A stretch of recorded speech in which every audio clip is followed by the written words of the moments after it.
بسم اللہ الحمد للہ والصلاة والسلام علی رسول اللہ وعلی آلہ وصحبہ ومن والاه. اللهم انفعنا بما علمتنا وعلمنا ما ينفعنا وزدنا علما. رب اشرح لي صدري ويسر لي امری واحلل عقدة من لساني يفقهوا قولي.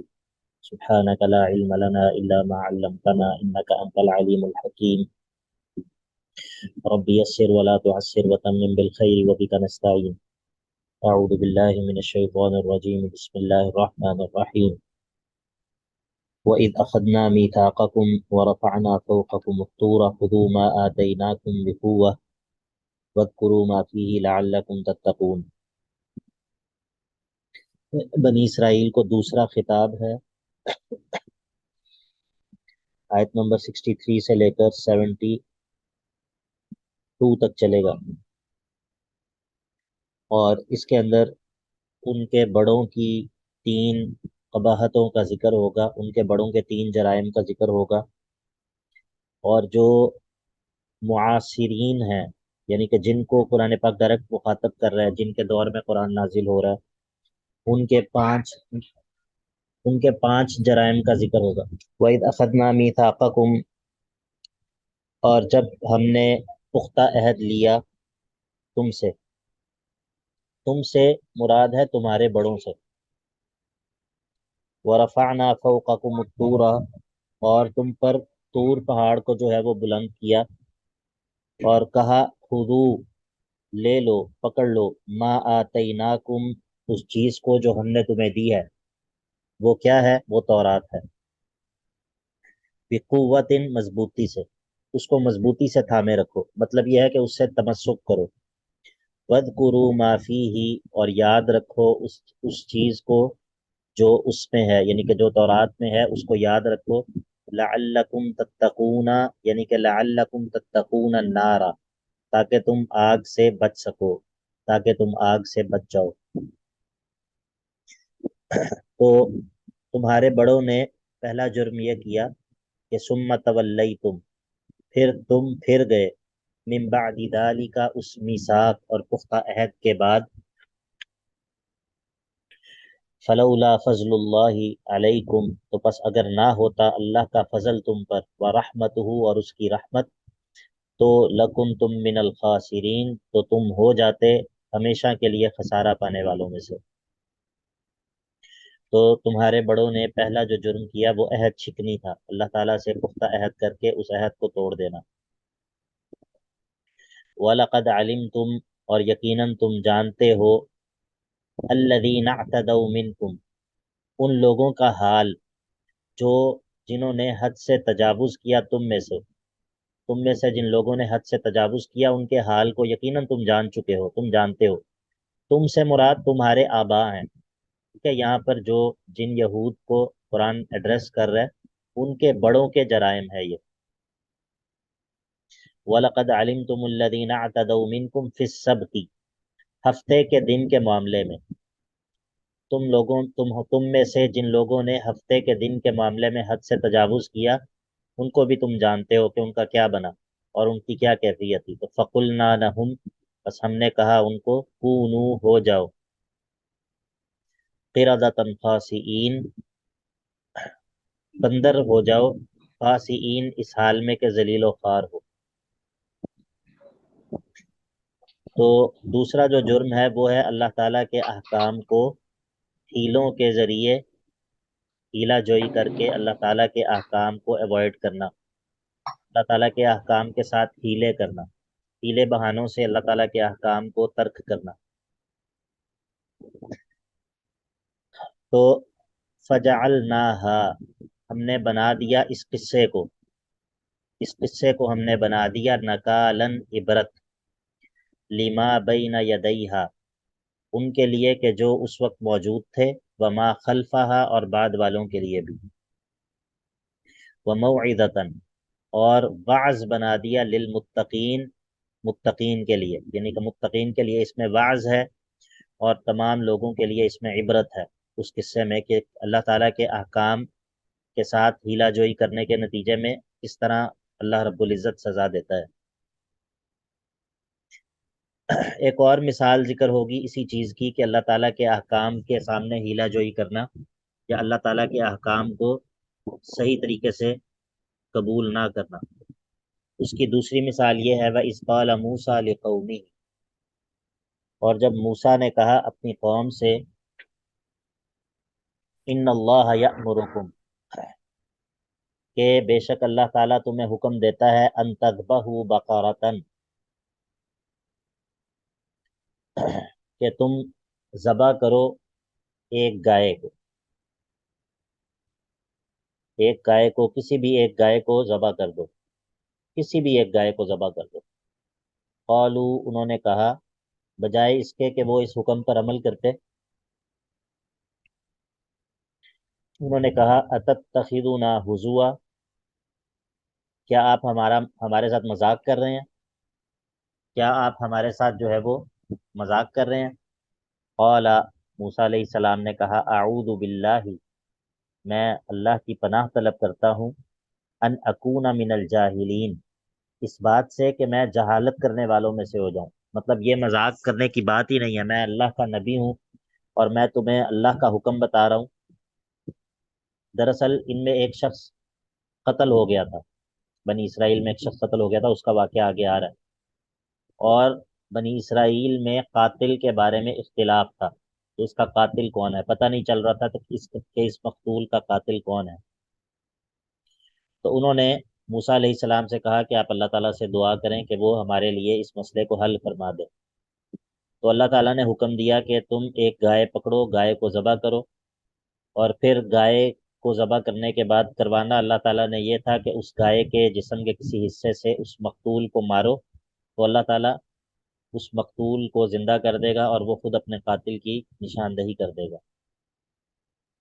اب جب ان کو حکم دیا گیا کہ گائے کو ذبح کرو، اگر یہ کسی بھی گائے کو ذبح کر دیتے، کسی بھی گائے کو پکڑ کر ذبح کر دیتے تو اللہ تعالیٰ کا حکم پورا ہو جاتا، لیکن انہوں نے اللہ تعالیٰ کے احکام کے ساتھ بجائے اس طرح تعامل کرنے کے سیدھی طرح، انہوں نے اس پر اشکالات اور اعتراضات اٹھانے شروع کر دیے۔ پہلے تو موسیٰ علیہ السلام کو کہا کہ شاید آپ ہمارے ساتھ شغل کر رہے ہیں، مذاق کر رہے ہیں۔ پھر جب انہوں نے کہا کہ نہیں یہ مذاق نہیں ہے، تو پھر انہوں نے پہلا بہانہ کیا بنایا، قالو، انہوں نے کہا ادع لنا ربک، ہمارے لیے دعا کیجیے اپنے رب سے کہ یبین لنا، وہ وضاحت کر دے ہمارے لیے، ما ہیا، کہ اس گائے کی عمر کیا ہے۔ قال، موسیٰ نے کہا انہ یقول، اللہ رب العزت فرماتا ہے کہ انہا بقرۃ، بے شک یہ ایک گائے ہے، لا فارض، نہ بوڑھی ہے، ولا بکر، نہ ہی نوجوان ہے، عوان بین ذالک، بلکہ ان دونوں کے درمیانی عمر کی ہے، ففعلوا ما تؤمرون، پس کر گزرو وہ چیز کہ جس کا تمہیں حکم دیا جاتا ہے۔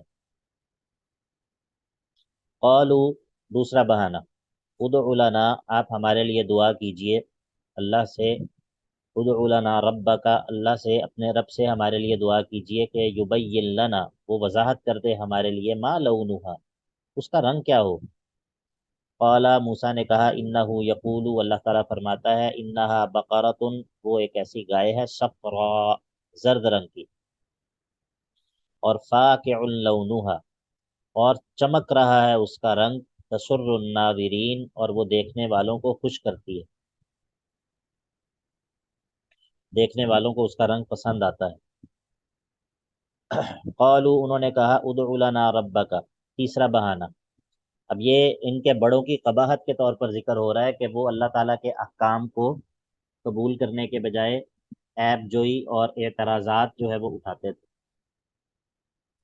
قالوا ادع لنا، انہوں نے کہا اپنے رب سے ہمارے لیے دعا کیجئے کہ یبین لنا، وہ وضاحت کر دے ہمارے لیے، ما ہی، کہ اس کی کام کاج کے اعتبار سے کیا صفت ہو۔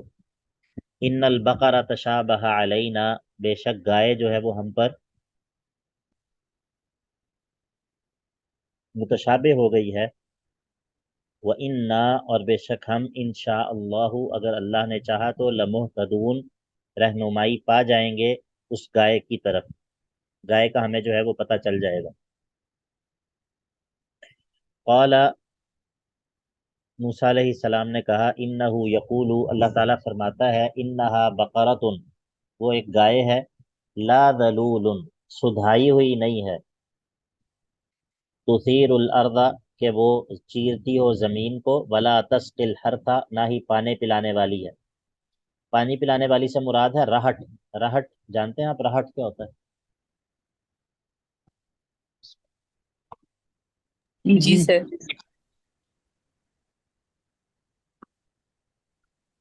پہلے زمانے میں یہ ہوتا تھا کہ پانی نکالنے کے لیے، یا پانی کے ڈول ہوتے تھے وہ اس طرح گول گھومنے والا، اور ایک بیل یا ایک گائے جو ہے وہ گھوم رہی ہوتی تھی گول گول۔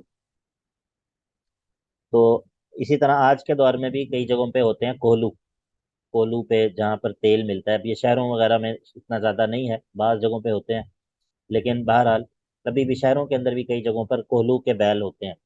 وہ دیسی طریقے سے بیل جو ہوتا ہے وہ گھومتا رہتا ہے، اور وہ جو تیل جو ہے وہ نکلتا ہے مختلف چیزوں کا۔ کسی نے دیکھا ہوا ہے یہ؟ ہمارے بڑے سارے موجود ہیں، انہوں نے ضرور دیکھا ہوگا، جی جی کولو سر کا دیکھا۔ بیل ہوتا ہے اسے۔ تو تثیر الارض ولا تسقی الحرث، نہ ہی وہ زمین چیرنے والی گائے ہو، نہ ہی وہ کیا کرنے والی ہو، پانی پلانے والی ہو، مسلمتن، اور بالکل سالم ہو، لا شیۃ فیہا، کوئی نشان بھی اس میں نہ ہو۔ قالوا، اب وہ کہنے لگے الآن جئت بالحق، اب آپ نے پورا بیان کیا ہے۔ فذبحوها، پس انہوں نے ذبح کر دیا، بعد البیانی، یعنی کہ یہ ساری تفصیل بیان ہونے کے بعد، وما کادوا یفعلون، اور حالانکہ وہ کرنے والے نہیں تھے، یہ سارا بیان ہونے سے پہلے جو ہے وہ ان کا ارادہ کرنے کا نہیں تھا، یہ سب بیان ہو جانے کے بعد پھر انہوں نے یہ گائے کو ذبح کیا۔ اب یہاں پر یہ جو پورا بنی اسرائیل کا رویہ ہے، یہ اصل میں اللہ تعالیٰ کے احکام کے ساتھ تعامل کرنا، وہ اس کے لیے ایک بہت بنیادی چیز ہے، التسلیم للہ۔ التسلیم للہ کا معنی یہ ہے اللہ کے سامنے سبمٹ کر دینا، اللہ کے سامنے سرنڈر کرنا۔ اور یہ جو رویہ ہے، یہ بنی اسرائیل کا جو رویہ ہے، یہ بالکل اس کے برعکس ہے، کہ بجائے اللہ تعالیٰ کے حکم کے آگے سر تسلیم خم کرنے کے، وہ اللہ تعالیٰ کے احکام پر اعتراضات اور سوالات برائے سوالات جو ہے وہ کھڑے کرتے تھے۔ تو اب یہاں پر پھر اس کے نتیجے میں ان کے اوپر سختی بھی ہوتی تھی۔ جب اللہ تعالیٰ نے گائے ذبح کرنے کا حکم دیا اور وہ کوئی بھی گائے ذبح کر دیتے تو اللہ تعالیٰ کا حکم پورا ہو جاتا، لیکن انہوں نے جب بیجا سوالات کیے تو اس کے نتیجے میں ان پر شرائط مزید بڑھتی گئیں، یہاں تک کہ پھر ان کے لیے گائے کو ڈھونڈنا جو ہے وہ اتنا مشکل ہو گیا کہ ایسی گائے تلاش کہاں سے کی جائے۔ آپ کو بات سمجھ آ رہی ہے؟ جی سر۔ اسی لیے جی سر اللہ آ کے رہی نبی علیہ الصلوۃ والسلام نے جب حج کا حکم دیا، حج کی فرضیت سنائی، تو ایک صحابی نے اللہ کے نبی سے پوچھا افی کل عام یا رسول اللہ، کیا یہ ہر سال ہم نے کرنا ہوگا؟ تو اللہ کے نبی خاموش رہے، اور آپ غصے میں آ گئے تھے، اور آپ نے کہا کہ اگر میں نعم کہہ دیتا تو کیا تم لوگ اس کی طاقت رکھتے تھے؟ تو ظاہر ہے کہ پھر تمہارے لیے تو یہ ناممکن ہو جاتا، کس طرح تم ہر سال حج کرتے؟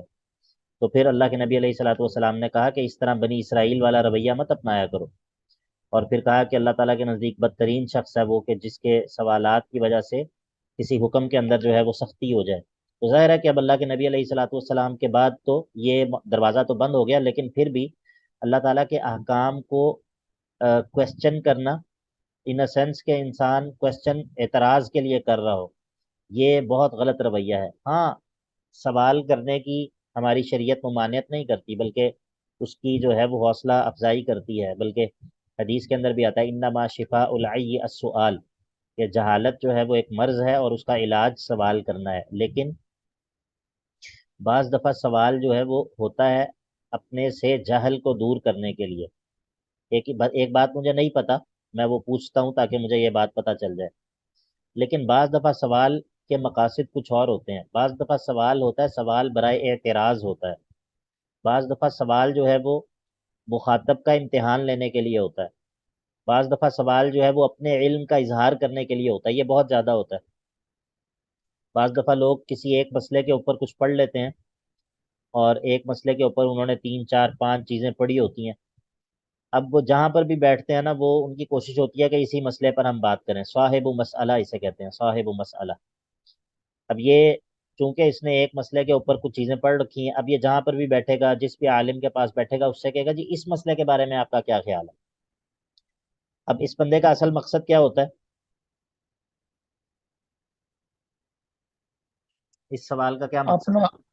اپنا اپنا فلسفہ جاننا کہ میں بہت جانتا ہوں اس تو کے یہ بارے میں۔ بتانا مقصد ہوتا ہے کہ میں اس بارے میں، میری جو ہے نا اس بارے میں بڑی معلومات ہے۔ تو اب یہ دیکھیں، اس طرح کا سوال جو ہے یہ کوئی اچھا سوال نہیں ہے، تو اسی لیے اس طرح کے جو سوالات ہیں ان کو ہماری شریعت ڈسکریج کرتی ہے۔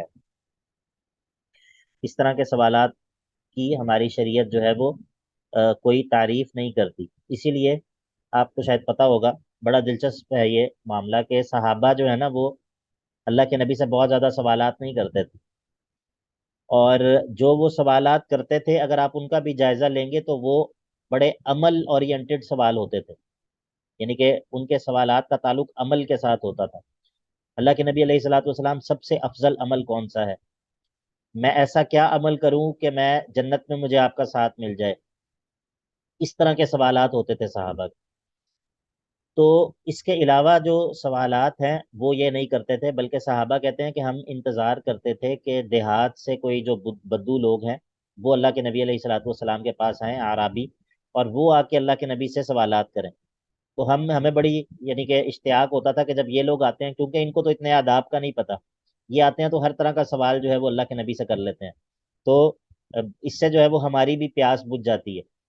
ٹھیک ہے، تو لیکن اس میں دیکھیں، اس میں کیا، اس میں ہمارے لیے کیا ادب ہے کہ صحابہ کی تربیت جو ہوئی تھی، وہ ان کی تربیت جو تھی وہ یہ تھی کہ اصل جو مرکزیت ہے وہ عمل کی ہے، اصل جو مرکزیت ہے، اصل جو اہمیت ہے وہ عمل کی ہے۔ سوال برائے سوال کرنا، اور پھر ایسی نظری چیزوں کے بارے میں سوال کرنا، تھیوریٹیکل چیزوں کے بارے میں، کہ جی دجال کے بارے میں، یاجوج ماجوج کے بارے میں، اور مطلب ایسی چیزوں کے بارے میں، ٹھیک ہے، یہ چیزیں دین کا حصہ ہیں، ان کے بارے میں انسان کو ایک اجمالی سا نالج ہونا چاہیے، لیکن انسان جو ہے وہ اس کو فرائض کا پورا علم نہ ہو، اس کو قرآن کے بارے میں، قرآن اس کو کچھ یاد نہ ہو، اس کو اذکار یاد نہ ہو، اس کو آ، دن اور رات کے اندر جو آداب ایک مسلمان کے ہیں وہ اس کو یاد نہ ہو، ان کا اس کو پتہ نہ ہو، اس کو بنیادی فقہ کا پتہ نہ ہو کہ نماز کی فقہ کیا ہے، روزے کی فقہ کیا ہے، لین دین کی فقہ کیا ہے، اگر اس کی شادی ہوئی ہے تو شادی کی فقہ کیا ہے، ان تمام چیزوں کا اس کو کوئی پتہ نہیں ہے۔ لیکن وہ سوال آپ سے کیا کرتا ہے؟ سوال وہ آپ سے یہ کرتا ہے کہ جناب یاجوج ماجوج جو ہیں وہ مطلب وہ کب آئیں گے، اور کیا ان کی کیا حقیقت ہے، اور وہ مثال کے طور پہ اس طرح کے سوال کہ جی اینڈ آف ٹائمز میں کیا ہوگا، یا اور کچھ نہیں تو وہ پوچھے گا کہ جی اچھا یہ بتائیں کہ کرپٹو کرنسی کا کیا حکم ہے۔ جیب میں چاہے اس کے 500 روپے بھی نہ ہو، لیکن وہ سوال آپ سے کیا کرے گا؟ یہ یعنی کہ جو لوگ جمعہ وغیرہ پڑھاتے ہیں یا کسی جگہ پہ تدریس کرتے ہیں، ان کو یہ سب بڑا زیادہ مسئلہ فیس کرنا پڑتا ہے۔ تو یہ ایک مینٹیلٹی ہے، یہ ایک مزاج ہے جو کہ کوئی محمود اور قابل تعریف نہیں ہے، اور یہ اس طرح کا جو مزاج ہے وہ انسان کو علم نافع تک نہیں پہنچاتا ہے۔ ٹھیک ہے، بات سمجھ آ رہی ہے یا نہیں آ رہی؟ جی شیخ۔ تو جی سر آ رہی ہے۔ سوال جو ہے، سوال برا نہیں ہے، لیکن سوال کس مقصد سے کیا جا رہا ہے یہ اس سوال کو یا تو محمود بنا دیتا ہے یا مذموم بنا دیتا ہے۔ ٹھیک ہے، تو اس نوعیت کے سوالات جیسے کہ یہاں پر انہوں نے کیے ہیں، یہ سوالات کی وہ قسم ہے جو کہ قابل مذمت ہے، جو کہ اللہ تعالیٰ کو پسند نہیں ہے۔ وَإِذْ قَتَلْتُمْ نَفْسًا، اور جب تم نے، یہ ان کا تیسرا جرم ہے، یہ واقعہ جو ہے یہ گائے والا واقعے سے پہلے ہے۔ وَإِذْ قَتَلْتُمْ نَفْسًا فَادَّارَأْتُمْ والا جو واقعہ ہے یہ گائے کو ذبح کرنے کے حکم سے پہلے ہے، پہلے ہوا ہے، لیکن یہاں پر یہ ذکر اس کا بعد میں ہے۔ تو وَإِذْ قَتَلْتُمْ نَفْسًا، اور جب تم نے ایک نفس کو، ایک جان کو قتل کر دیا، تم میں سے کسی نے، فَادَّارَأْتُمْ فِيهَا، تو تم اس کے بارے میں مختلف ہو گئے، یعنی کہ اس کے قاتل کے بارے میں تمہارے اندر اختلاف ہو گیا کہ اس کا قاتل کون ہے۔